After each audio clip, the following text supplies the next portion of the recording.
Hey guys, welcome back. Today in Minecraft we will be doing some cool things with minecart rails. So if you'll notice this hallway, it's pretty bare. And if you're ever tired of walking through hallways and you don't want the ugliness of minecart tracks, with this cool invention you can do just that. So I've looked around YouTube and I haven't found anything like this. So when we hit the button, we go through here. This really cool effect with these minecart rails. So if we look, they're all gone now. So now we go back. So basically what happens is we've got these double piston extenders that have the minecart rails on the outside. And when we hit the button or whatever kind of operating thing you have, pistons pull these blocks down, and then these pistons push the rail in. So let's watch it. So pretty cool, huh? We've got So all of these are pushing out, and the pistons right there have pulled those blocks into place. So then, push that back up. Now if you'll also notice, I've got these detector rails there, so they will light up all these redstone lamps on the floor when the minecart goes by. There's also a second way to do this, which is a bit cooler. So this one is pretty much just like a solid wall. You wouldn't even know that the minecart is there. So let's go ahead and start this one up.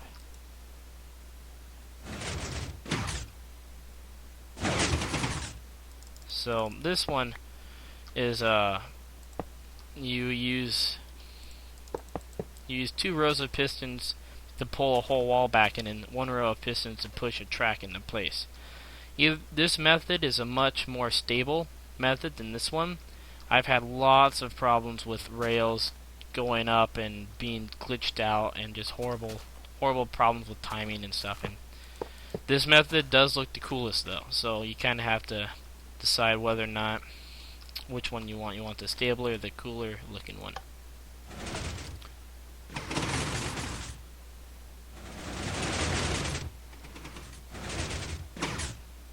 So just two different ideas of how to hide your minecart tracks and walls. So making this kind of a pattern is fairly simple.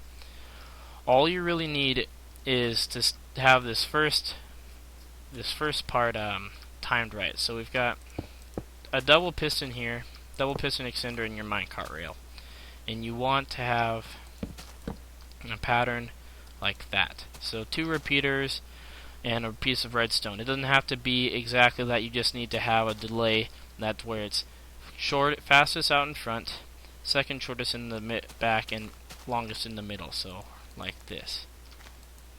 So when we power it all up, it works properly. Once you have that basic pattern, you can just use repeaters that you don't need to ever make that same pattern again. You can just use repeaters that go all the way down. Now for making this, I used the repeaters that go.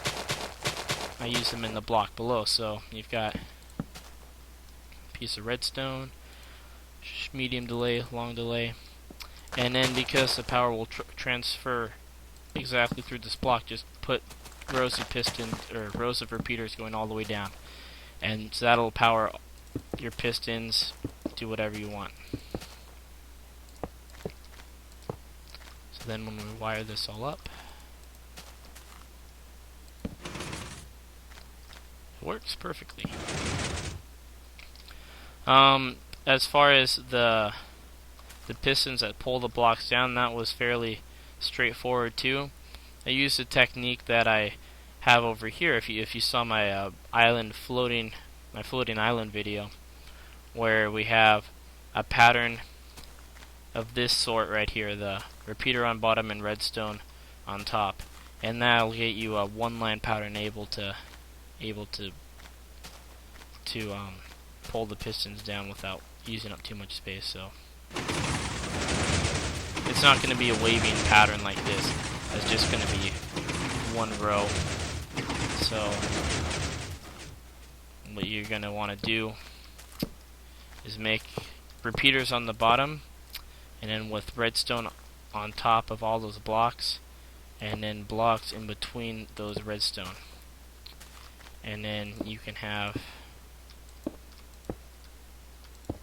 your blocks like that.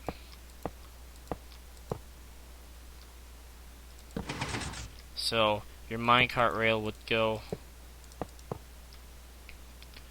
actually. So actually, instead of putting the pistons right beside it like that, you're gonna want them to be one on top of that. So one above that instead of right beside it. And you're not gonna have, well, yeah, so have it like that.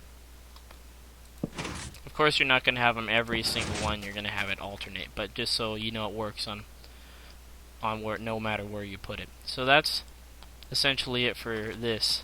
And the way that you want to wire the two parts up together is you want one part to be inverted and it connected up to an ABBA switch. Now if you want to know more about that, look it up on a wiki or whatever, but basically it makes the A part, the A input turn on first, and then B turn off first, and then A.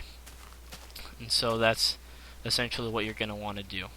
For the next part, or for this other version, same sort of switch and same sort of design for this wall, and same sort of design. Well, I mean, you can just put wiring right directly over the pistons, or you can do it in the other fashion. It's this one's much simpler and it works. It's way more stable. So pick your favorite. Thanks for watching.